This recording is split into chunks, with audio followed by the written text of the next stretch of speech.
Hey guys, how's it going? Hope you're doing well. My name is Crown, and today I'm going to read you some very interesting stories that I hope that you're gonna love. And now, without further ado, let's go!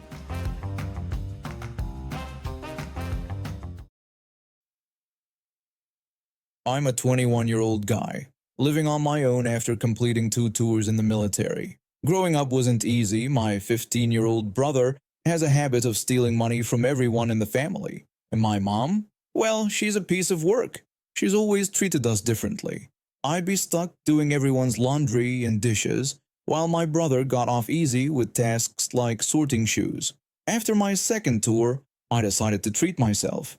I bought a 2 terabyte PCIe hard drive for my gaming PC, which I've been building piece by piece. The whole setup cost me around $1,600, not a small amount, but I'd worked hard for it. Excited about finally completing it, I sent a picture to my friends on Snapchat. Big mistake. My brother, who I'd forgotten was on my friends list, called me immediately. He asked if he could come over and play on my new PC. I refused, reminding him that he had broken my Xbox Series X and my Oculus the last time he visited. This set him off. He started yelling about how I should give him the PC, just like I had supposedly given him those other things. He insisted that he deserved it more than me. Before I could respond, he started screaming. Next thing I know, my mom's on the phone. She tried to guilt-trip me, saying that because she gave birth to me, I owed my brother this computer. I hung up on her. The next day, while I was out shopping, I got a text from my landlord saying 2 people were banging on my door.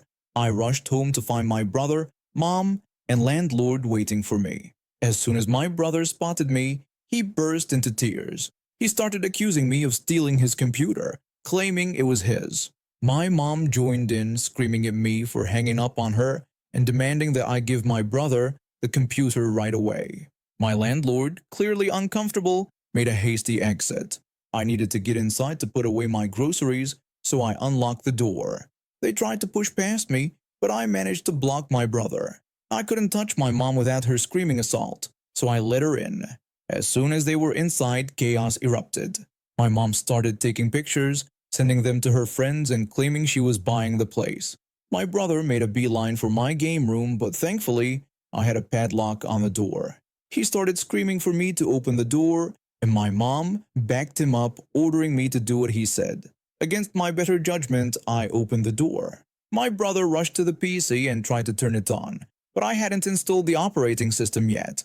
I explained that it needed to be set up first and gave him the Wi-Fi password so he could play something else for now. While my brother settled on the couch playing Roblox, I realized my mom had disappeared. I searched the house, but she was nowhere to be found. Then my phone rang. It was my mom telling me to clean what she was calling her house. She said she was on her way back with her friends. I tried to argue that it wasn't her house, but she wouldn't listen. I hung up again, but moments later, I got a call from my bank about suspicious purchases. I checked my app and saw a bunch of Roblox transactions. I declined them and heard my brother screaming from the bathroom. That's when I realized my credit card was missing. My brother came downstairs holding my card and his phone.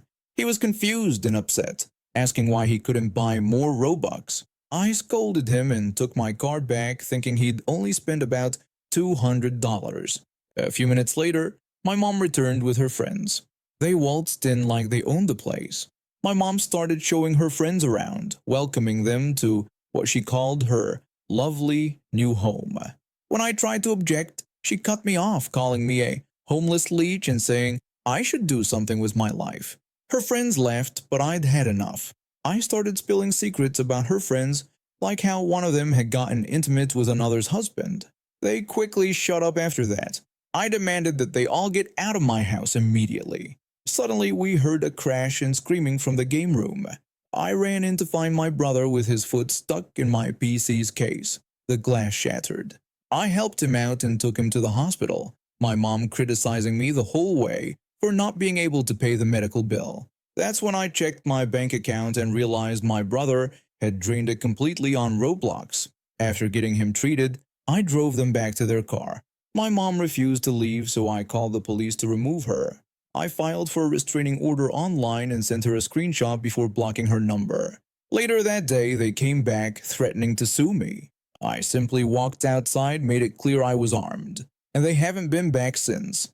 I reported the unauthorized purchases to my bank, and they got roadblocks to refund me. My brother's account got banned, so all the money my mom had spent on it over the years, gone. I told my gossip-loving grandma about the whole ordeal, so now the entire family is against them. I'm going no contact with both of them.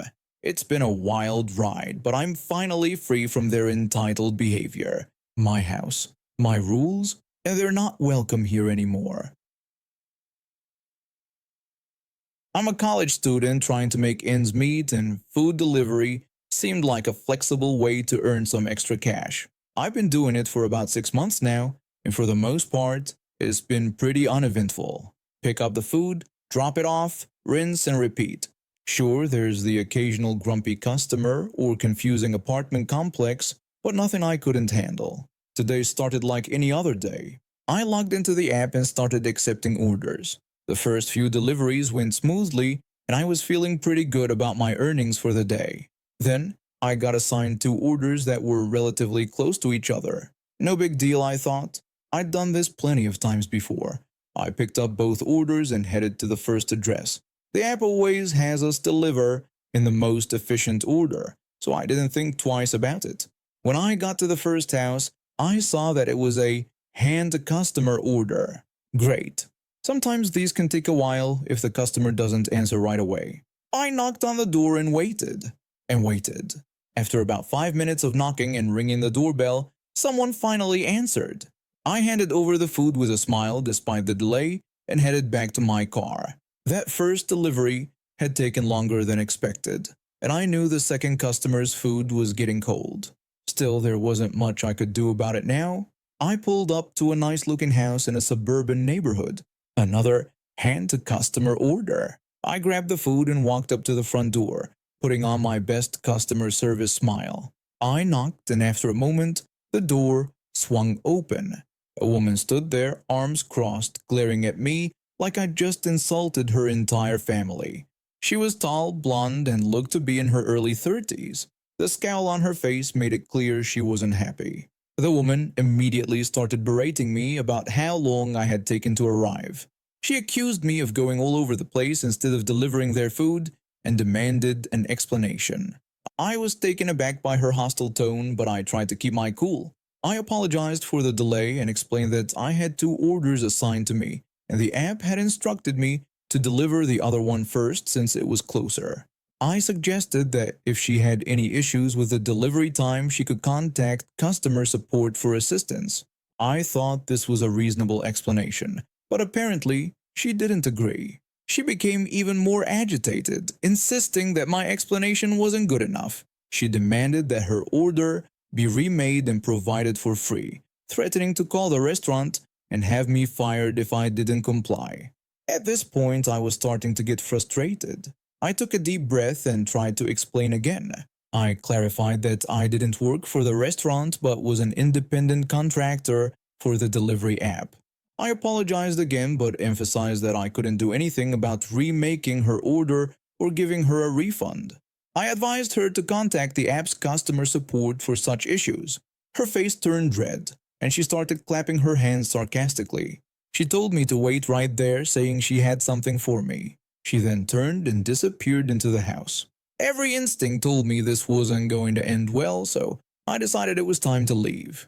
I turned to head back to my car, but before I could take more than a couple of steps, I heard a man's voice booming from inside the house, ordering me to hold it right there.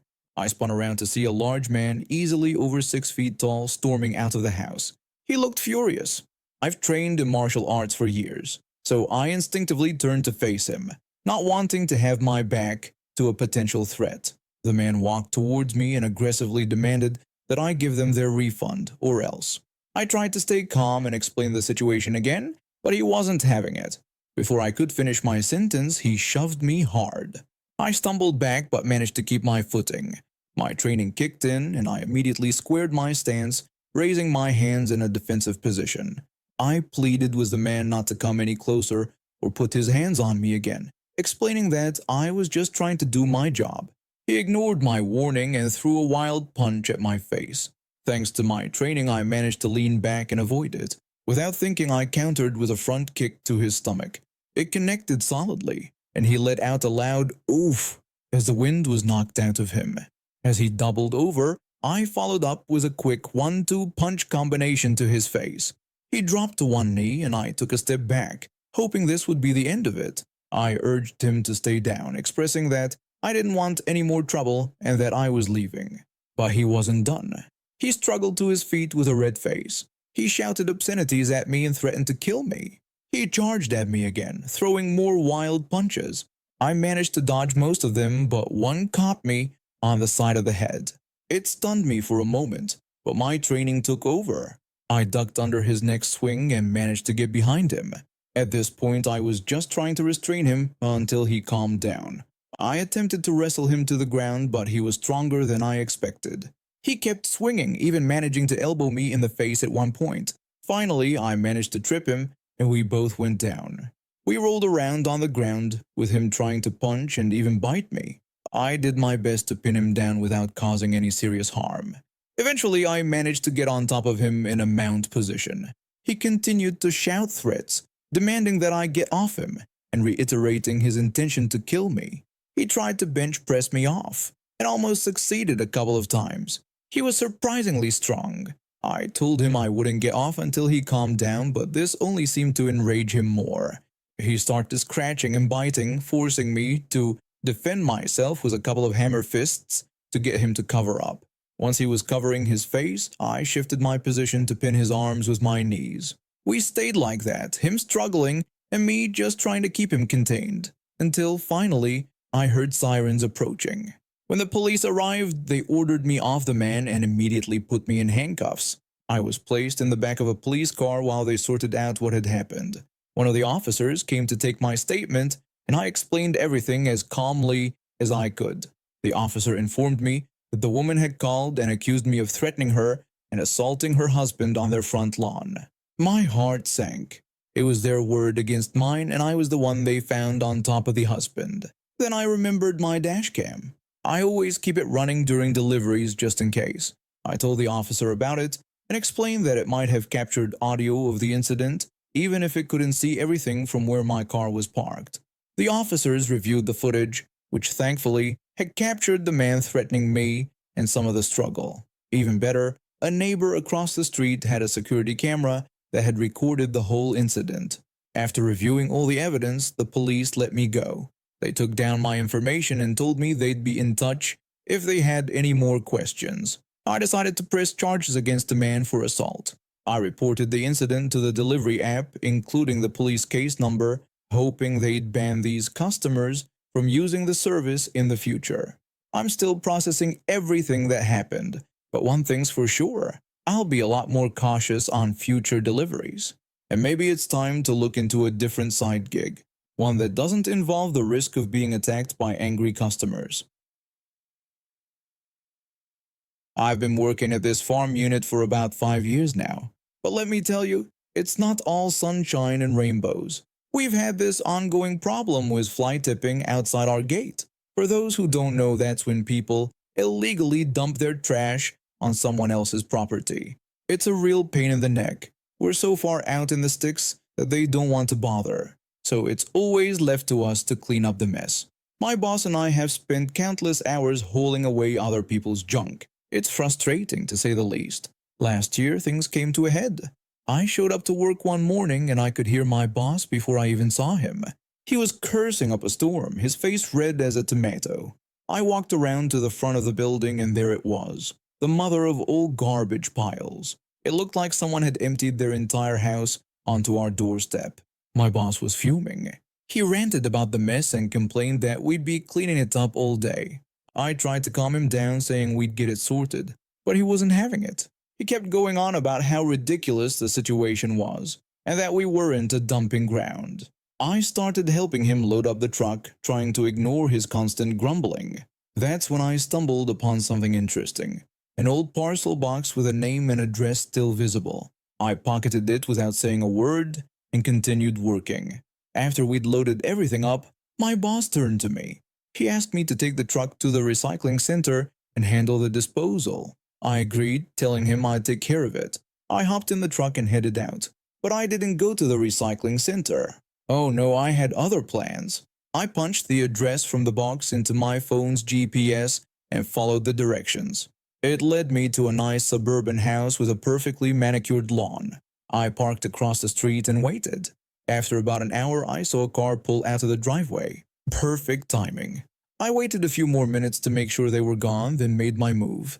I backed the truck up onto their driveway, my heart pounding in my chest. This was it.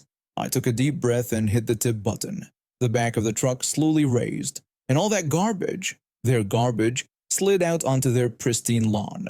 The satisfying thought of junk hitting grass was music to my ears. Once it was all unloaded, I grabbed that box I'd found earlier. I scrawled a quick note on it with a marker I had in my pocket. I believe you dropped this, so I returned it for you. Then I left it right on their doorstep. Maybe it wasn't the most mature thing to do, but after years of cleaning up after these inconsiderate people, it felt good to give them a taste of their own medicine. I went back to work, told my boss I'd taken care of everything, and that was that. I didn't know what would happen next, but I hoped I'd made my point. A week passed, then two. No more garbage appeared outside our gate. A month went by, still nothing. It seemed like my little stunt had worked, but the story doesn't end there.